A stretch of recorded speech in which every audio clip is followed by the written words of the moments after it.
Welcome to মিটাস channel. সকলকে good morning. আশা করি সবাই ভালো আছেন, আমরাও ভালো আছি। এখন শুরু করছি আজকে নিরামিষ রান্না। আজকে আমি দুটো নিরামিষ রান্না করব। এক হচ্ছে লাউ দিয়ে মুগ ডাল দিয়ে একটা রেসিপি করব, আর একটা হচ্ছে আলু ঝিঙে পোস্ত করব। প্রথমে করব লাউ দিয়ে রেসিপি। লাউ দিয়ে রেসিপি করতে গেলে আমার প্রথমে লাগছে লাউ। লাউটাকে আমি এরমভাবে কেটে নিয়েছি ঝিরিঝিরি করে। তার সাথে লাগছে আমার মুগের ডাল। সামান্য একটু মুগের ডাল নিয়েছি, 50 গ্রামের মতো মুগের ডাল। তার সাথে লাগছে নুন হলুদ, তার সাথে লাগছে আদা বাটা, লঙ্কা বাটা। তাহলে প্রথমে শুরু করি লাউয়ের রেসিপি। আর এটা আমি সম্পূর্ণ নিরামিষই করব। প্রথমে আমি কড়াতে সর্ষের তেল দেব।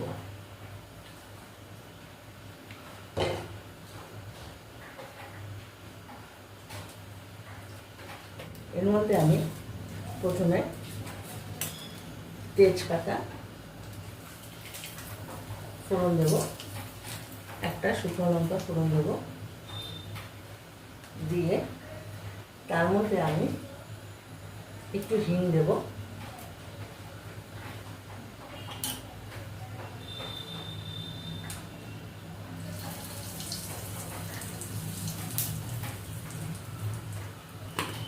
এবারে এইটা দিয়ে হিংটা দিয়ে হিং তেজপাতা শুকনো লঙ্কা এটা দিয়ে একটা সুন্দর গন্ধ না বেরোনো পর্যন্ত আমি এটাকে নাড়িয়ে যাব। তার সাথে আমি একটু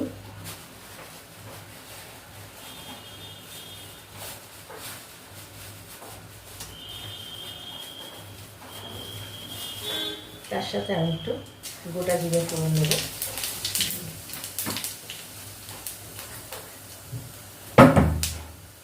গোটা জিরে ফোড়ন দিয়ে একটু নাড়াচাড়া করব। হিংটা দিয়ে আমার সুন্দর একটা গন্ধ বেরিয়ে গেছে। এই অবস্থায় আমি মুগ ডালটাকে দিয়ে দেব।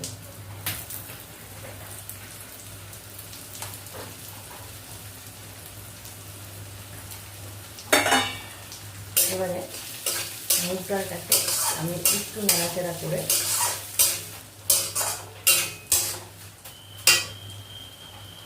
গ্যাসের ফ্লেমটাকে আমি মিডিয়াম টু লোতেই রাখবো।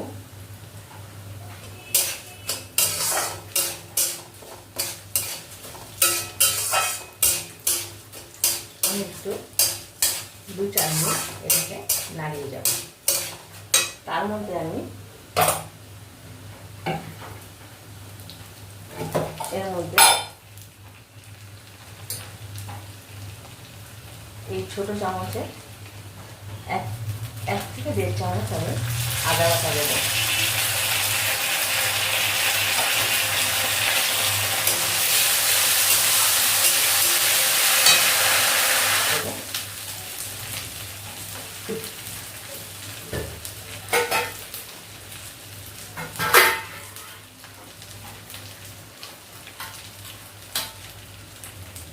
আমার যেহেতু সকালে রান্না থাকে ওই জন্য আমি সকালে করি, যেহেতু অফিস থাকে সকালবেলা, আমার সকালেই রান্নাটা হয়ে যায়।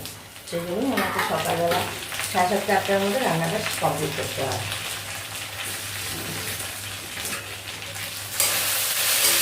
একটু কাঁচা লঙ্কা বাটা দিলাম, সামান্য একটু নুন দেব,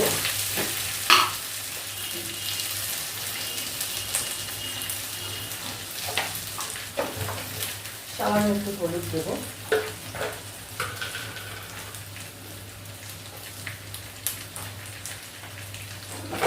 দিয়ে এটাকে নাড়াচাড়া করব।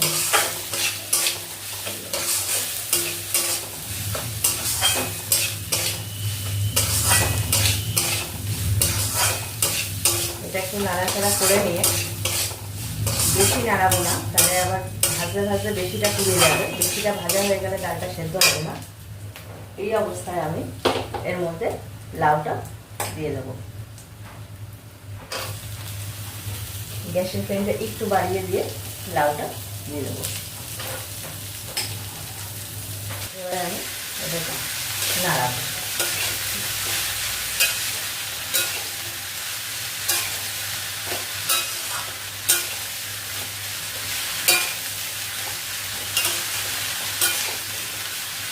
একটু ঢাকা চাপা দেবো সেদ্ধ হওয়া অবস্থা, সেদ্ধ না হওয়া পর্যন্ত।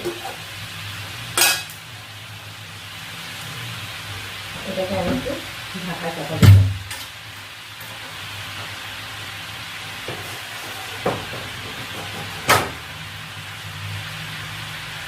ঢাকা দিয়ে এটাকে সেদ্ধ হতে দেবো।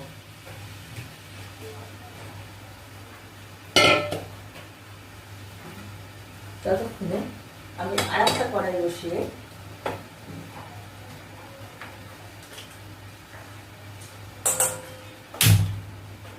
কড়াইটা গরম করতে দেবো।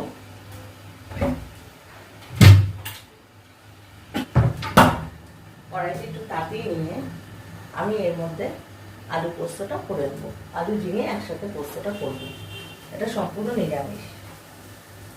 এবারে আমি এটায় তেল দেব। তেল দিয়ে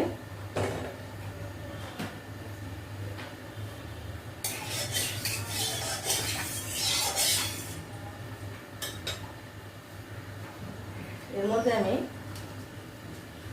কালো জিরে ফোড়ন দেবো।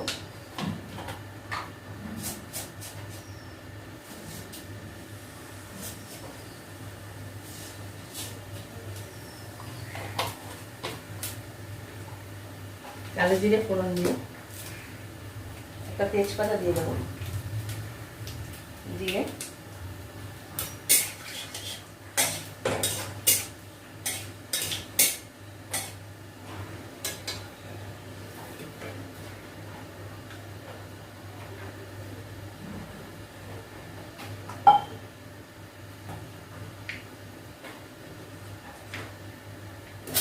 আলু আর ঝিঙেটা দিয়ে দেবো।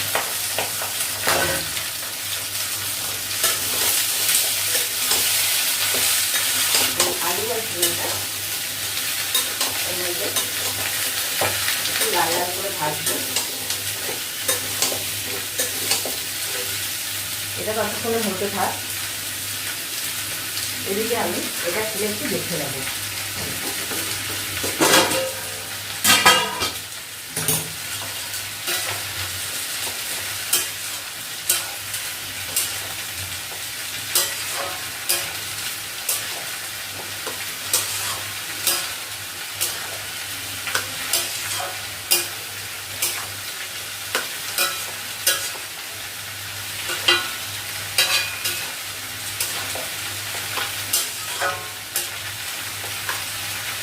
এর মধ্যে আমি একটু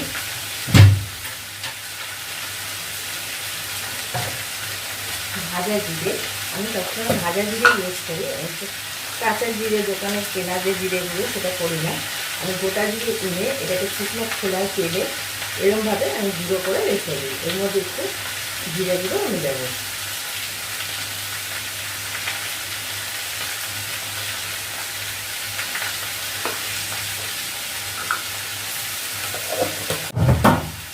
দিয়ে এটাকে একটু নাড়াবো।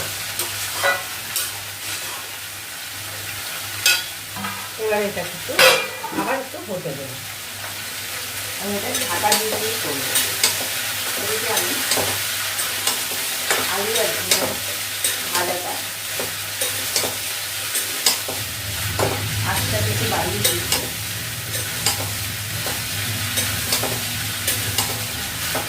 এই আলু আর ঝিঙে আমার করার জন্য লাগবে, এখানে আমি পোস্ত বেটে নিয়েছি। এটার মধ্যে আমার পোস্ত বাটা আছে, লঙ্কা দিয়ে নুন হলুদ সব দেওয়া আছে, আর তার সাথে লাগছে আমার কালো জিরে।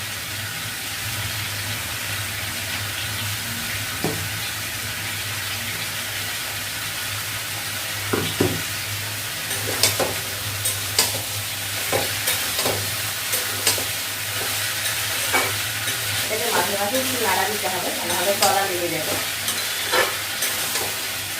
আর আমি এই পোস্তটা করার জন্য আমি সবসময় ব্যবহার করি গরম জল।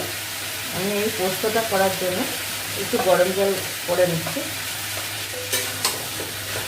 এবার আমি এর মধ্যে নুন দেবো,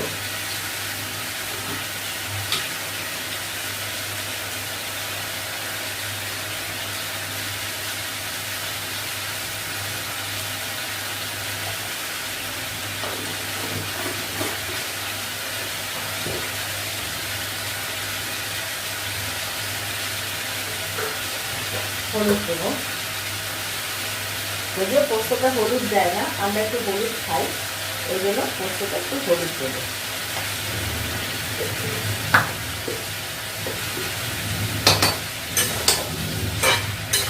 এটা একটু আমি ঢাকা দিয়ে দিয়ে ভাজবো, যাতে আলুটাও ভাজা হয় আর সেদ্ধ হয়ে যায়।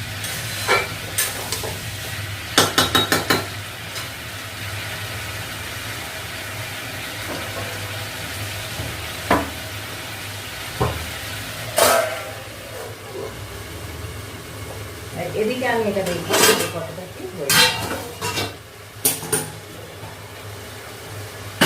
দেখুন আমি লাউটা নিয়ে জল দিইনি, কিন্তু লাউটা দিয়ে আমার অনেকটা জল বেরিয়ে গেছে।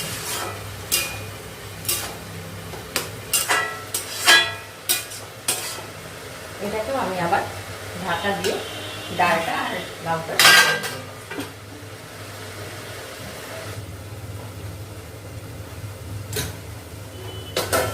এটাকে একটু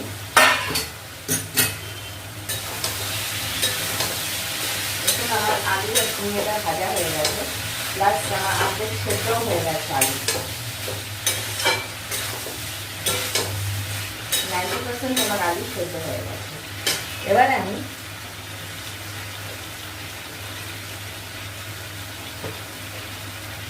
এই যে পোস্তটা আমি করে রেখেছিলাম, এই পোস্তটা আমি এর মধ্যে দিয়ে দেবো।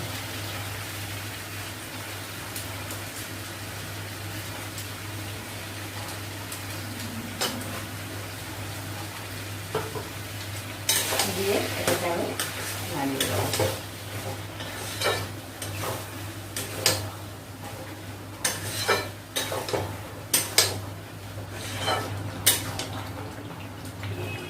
কেননা আমার আলু আর ঝিঙের পরিমাণটাও যেরকম বেশি ছিল, তেমনি পোস্তর পরিমাণটাও বেশি ছিল। বেশি কম জল দিলে এটা আরও আঠা আঠা হয়ে যেত, আর এটা যত ঠান্ডা হবে তত টেনে নেবে পোস্ততে। তাই আমি একটু জলটা বেশি দিই।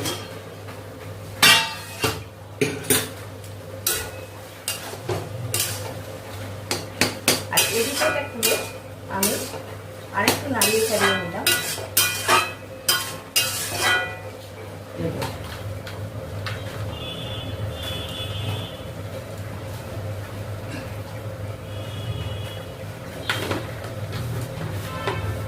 কেউ যদি মিষ্টি না খান, নিরামিষ রান্নায় মিষ্টি দেবেন না, নিরামিষ রান্নায় একটু মিষ্টি দিলে ভালো লাগে, এই আর কি। এটা একটু মিষ্টি মিষ্টি হয়, আমি একটু মিষ্টি দিলাম।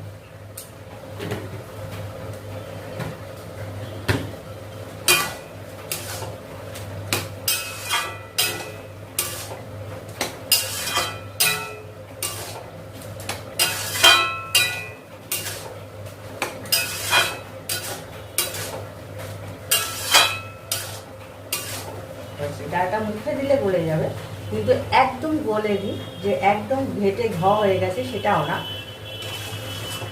ডালটা মুখে পড়বে, তার সাথে লাউও গলে সেদ্ধ হয়ে গেছে।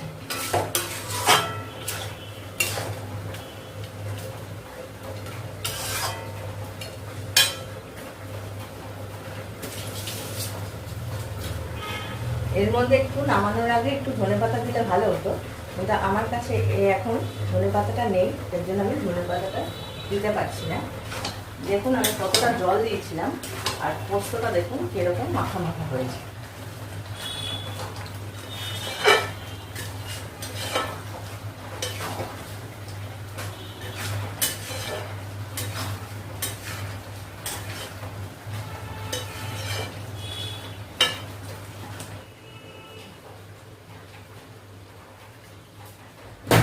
আমি এই পোস্তটা একটা সার্ভিং ট্রের মধ্যে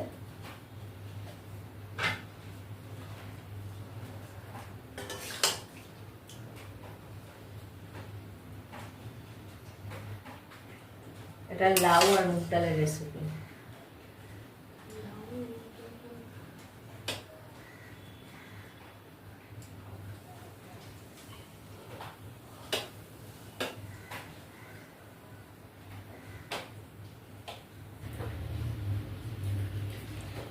লাউ দিয়ে মুগ ডাল দিয়ে ঘন্ট আর আলু পোস্ত, আলু আর ঝিঙে পোস্ত, এই দুটো আমার হয়ে গেছে। আপনাদের ভিডিওটা ভালো লাগলে লাইক করবেন, শেয়ার করবেন। আপনাদের এক একটা লাইকে আমি আরও বেশি ভিডিও দিতে পারবো। আপনারা কেউ কমেন্ট করছে না, প্লিজ কমেন্ট করে দেবেন, কেননা আমি তো বেশি ভিডিও দিতে পারি না। প্রথমত মেয়ে নিয়ে দৌড়াতে হয়, দ্বিতীয়ত নিজের শারীরিক শরীরের ব্যাপার থাকে, সেই জন্য রোজ দেওয়া হয়ে ওঠে না। যখন সময় পাই আমি তখনই ভিডিওটা দিই। আপনারা কাইন্ডলি এই চ্যানেলটাকে আমার সাবস্ক্রাইব করে দেবেন, যাতে আমি আরও বেশি বেশি করে ভিডিওটা দিতে পারি। ধন্যবাদ।